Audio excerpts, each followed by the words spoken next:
Artie Tambarambaa, also known as Tammy Porter. Here sharing this Art by Marlene art journal page using lots and lots of goodies from Art by Marlene. I'll go through those with you. So I've used a few of the brushes, mainly the flat ones, and also one of the sponges for the stenciling. I've also used the new gold stencil paste, which is so shimmery and so vivid. It's gorgeous. And then paint colours, I've used Mermaid, I've used Breeze, I've used Police, which is the navy, Ballet, Peony and Lace. And I have got all the products linked with the codes so that you can find them. I also use a couple of the new Duo acrylic markers, and I use the sticky quotes from the signature line with the postage stamps. And then I use a couple of stencils. End up using 3, I think. So this one is called Blooming, and there was one called Playful Textures, and then Pacman as well. And I also use a few bits and bobs from the black and white Moments collage paper. And I'm also using a page from the artist size, which is the largest Art by Marlene art journal. Okay, so I started off, you can't see this on camera, sorry. I have popped down a whole heap, a fair bit of gesso, white gesso. And this is a reverse of a page that I've previously done. So you can see there's kind of some dry paint already in the background. And I'm just kind of trying to work with colours and areas that will cover that up so that you never knew that it was there. And it's purely just on the back because I'm a bit of a messy scrapper when I create. So it's okay when your back is blank, but when you're now doing this other side, I've got to be careful not to get paint on the first side that I created. Anyway, so I've come in with just a little bit of tiny bit of water on my brush, and I used Peony, and then I used Ballet, and just remember that I have softened it with white gesso as well. And then I've also used the Breeze, which is that lovely green minty colour, and then some Mermaid, which is the aqua. And I couldn't help but come in with some Police, which is the navy. So I usually create with really bright colours, but every now and then I like to sort of have a bit more of a pastel vibe. But even when I do that, I seem to add black or navy just because I need that pop. It's just how my brain creates. Okay, so what I've done here is you'll notice, like with the pink, I only really put it in 2 areas, and I generally usually work with 3 areas. So what I've done is I've continued that stenciling out from the pink, so it actually looks more like 3 areas now. So what I did is I rubbed it over the dry paint, and then I just pulled it off using a damp baby wipe, and used the Playful Textures stencil just to leave behind that pattern, and I just make sure it comes off of the pink. Okay, so then I repeated this with the Blooming stencil, and I did a little bit with white on the navy, and then I did a little bit with pink on the navy as well, and I really like that contrast of how that looks.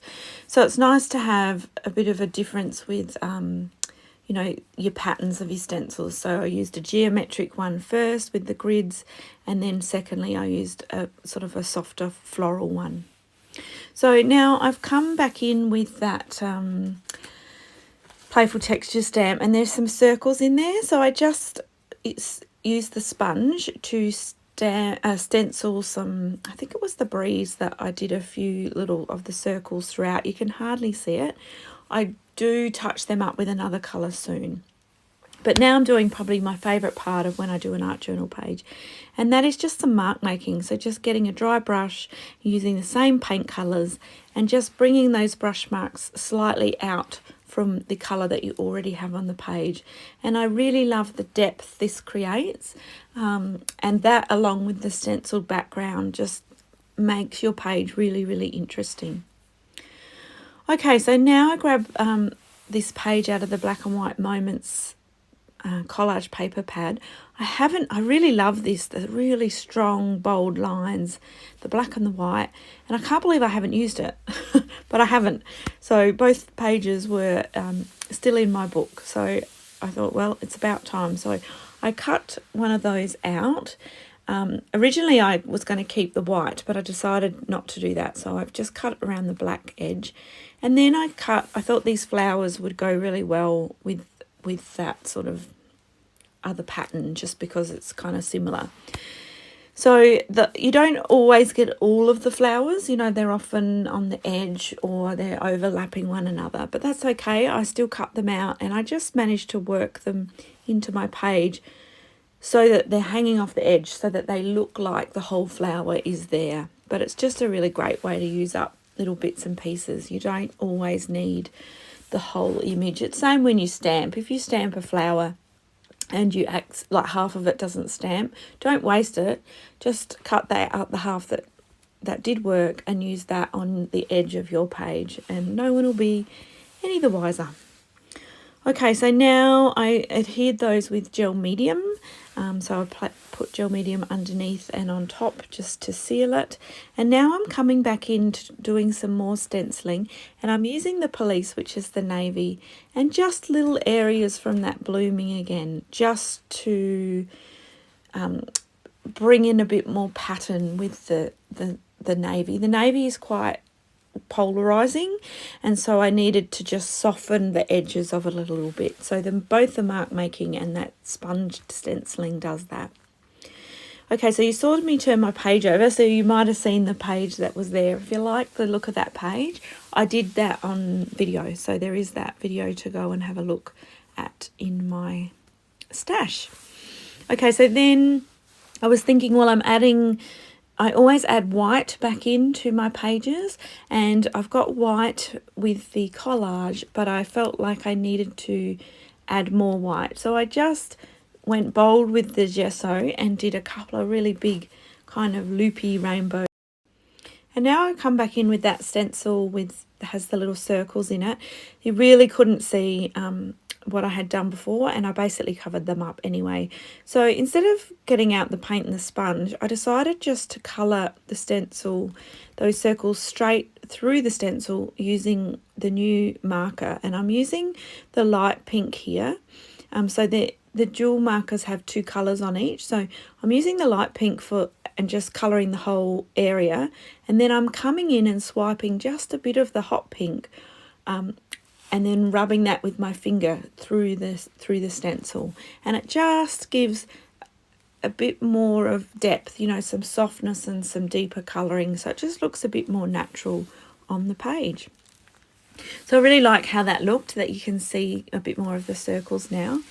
And now I come in with the aqua, so there's an aqua on one end and a teal on the other, and these acrylic markers are awesome. They're so much fun to play with, and I decided I needed to add a bit of colour back into those black and white pieces. And these colours are fairly similar to the paint colours that I have in the background. So I'm basically just doodling. I'm just adding lines and circles and marks, and you can do as much or as little of this as you like, and it's very therapeutic, and it's always hard to know when to stop. So I'm coming in with a fine black pen as well, just to fill in, you know, because I've used the bold black pen to outline, but I just want a little bit more detail as well, so I'm using a fine pen for that. I'm also using the white marker to come in and add more mark making, and you'll just see how this kind of finishes it all off. It's just a really lovely look with those little fine. So I've got some bolder mark making in the background, but I needed something fine as well. Oh, now we have a little visitor. I thought I'd cut this out, but clearly I hadn't. So sorry about this if it makes you feel a bit ill, but Maisie jumped up on my table to say hello. She's my precious. And then she has a bed that she jumps up onto above me. So that's what she did. She came and rubbed the camera, said hello to you all, and then off she went. So what I did while she was there is I grabbed a bit of the blush, or is it Peony? No, I think it's Peony, and did a few more mark makings and a little bit of background work there as well. And now I decided to add a bit of gold. So I've come in with the new gold stencil paste, which is so cool. It is so sparkly. And I haven't actually used it. I've used it to paint in the background and to splatter, but I hadn't used it as through a stencil like texture paste. So I decided to go with that today. So that's when I grabbed the Pacman stencil, because it's quite a small pattern and I didn't want to lose all of that work that I had done in the background. I just wanted to add some shimmer on top. So I've just swiped it through the stencil, and you just need to be patient to let it dry, but yeah, it looks fabulous. So now I'm just hunting for a quote. Art by Marlene's quotes, they're just perfect. They suit all of the occasions, and often they're the jumping off point that gives me the idea for a page. But for this one, I went with one of the aqua quotes with the white writing, because the aqua is obviously in my background, so that works really well. And I actually combined two quotes. So one says, "May your day start well and end better." And then I found a wake up and repeat. So I put the wake up at the beginning and the repeat at the end. So it reads all together: wake up, may your day start well and end better, repeat. So I'll just leave you with close-ups so you can see some of the background work, but really happy with this page. I love playing with pastels and different colour combinations, and I also really love hearing from you. So I'd love to know what you think, if you like this one, and yeah, if it's inspired you to get creating. So thanks so much for being with me and coming by my channel, and I shall see you again soon. Bye.